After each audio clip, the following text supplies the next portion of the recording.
So for those who are new to my channel, and I know that's frankly most of you,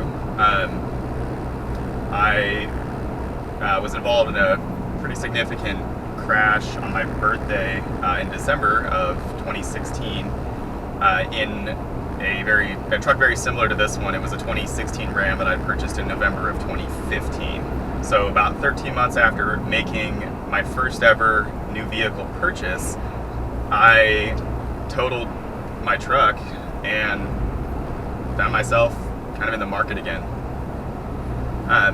This video is really just a rundown of how I purchased my truck. I think there are some good ways to do it. I think there are a lot of bad ways to do it. I'm certainly not saying this is the best, but it's the best that I have personally done. And sort of by not the most positive of circumstances, I found myself buying new vehicles, I think to the tune of 3 in the last 2 years. And again, that's not meant to be like a humble brag. That's like, I didn't want to do that. It was because of crashes. So I guess like key notes here are: I spent precisely 0 minutes sitting in a dealership, haggling over the price, like just miserable and wanting to go home. I didn't do that at all. And I don't think you have to either. So for those of you who are in the market for a truck, I hope this is helpful for you. In January, our insurance company basically confirmed that they were going to be paying us out for the value of the vehicle. As it turns out, at least in my area, which is in the Pacific Northwest, Ram trucks with a diesel engine hold their value spectacularly. We actually ended up getting paid out about $1,000 more than we paid for the truck. So essentially, I'd like to thank Safeco Insurance Company for paying me $1,000 to drive my truck 27,000 miles or whatever it was in the first year, and it was a lot. I started doing some research, and to make a really long story short, I knew that I didn't want a sunroof, and that was because the crash was during a snowstorm. Just long story short, I didn't want a sunroof anymore. And to get a Laramie trim level Ram without a sunroof is pretty difficult, and then it's kind of hit or miss on whether or not they have the options that you're looking for. So as I began looking around at inventory, and I was willing to travel, so I was looking at inventory that was pretty significant drive out from my home. It became pretty clear to me that I was going to need to order a truck, and I am not somebody who likes the idea of waiting for that. Trust me, because I drove a Hyundai rental car for most of the 3 months that it took between like insurance company payout, ordering the truck, and truck finally being manufactured and shipped to the dealership. So I did some research ahead of time. Pardon me while I pass this guy. You're going to hear a speed warning in a minute. Oh no, you're not, because I turned her down. She was getting obnoxious. So I did some research into like what people kind of generally believe was the best place to buy a new truck. And again, willing to travel. And what I landed on is, and I'm not going to say a lot of names here. I don't want to like specifically call out like free advertisement for a dealership or get anybody who works there in trouble. But I did some research and found out that there was a dealership in Idaho that is widely regarded as kind of the place to buy a Ram truck. So I called them, and the whole warning was like on all the forums, hey, they're not going to like care about you personally because they're a super high volume dealership. That was absolutely accurate, but let's be real, I was not, and I'm guessing you're not, in this process to like make new friendships. You're in it to buy a truck at bottom dollar, which is exactly what I was doing. Let's do a little launch here.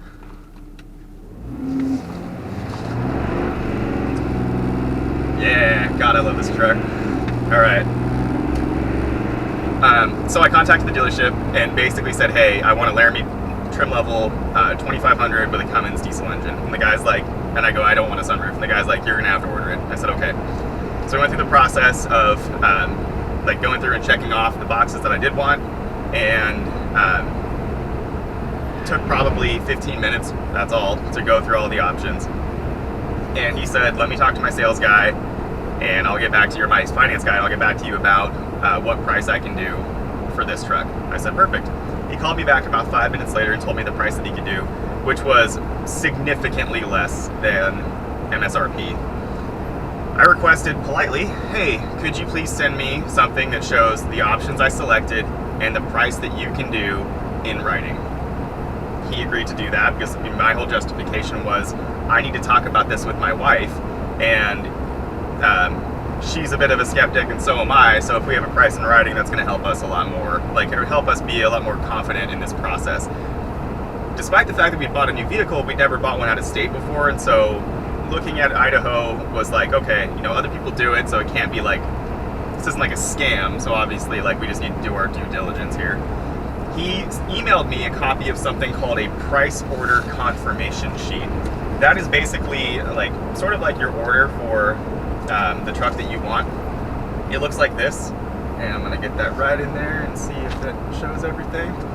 And so obviously you can see, hopefully you can see some of the detail. I'll try to include that in like a little spot here in like full magnification if you can't see it on this action camera.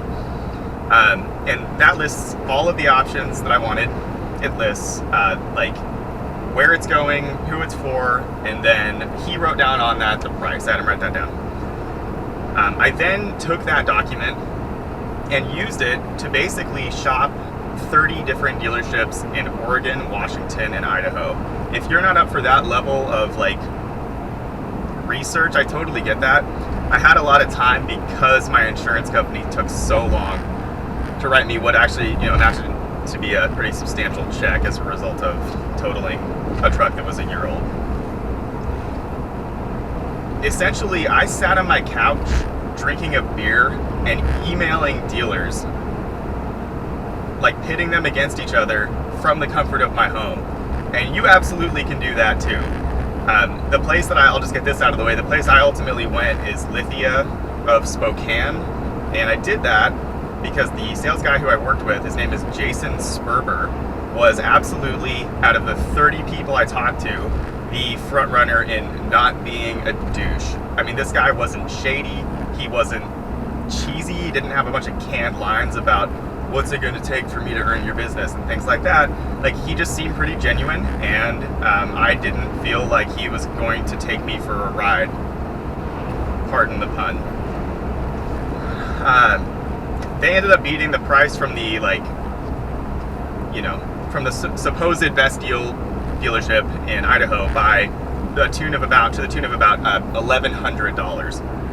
And I don't know why this is, but I couldn't find a single dealership in Oregon that could even like touch the price. Like, they couldn't get within $4,000 to $5,000 of the price that I paid for this truck that I'm in right now. So I went through the process with him to custom order it. I ordered my truck on January 17th, and I picked my truck up from the dealership on March 9th. A bulk of that waiting time was because of the rail system, which I have a lot of respect for how that whole process works, like supply chain management and logistics and those kinds of things.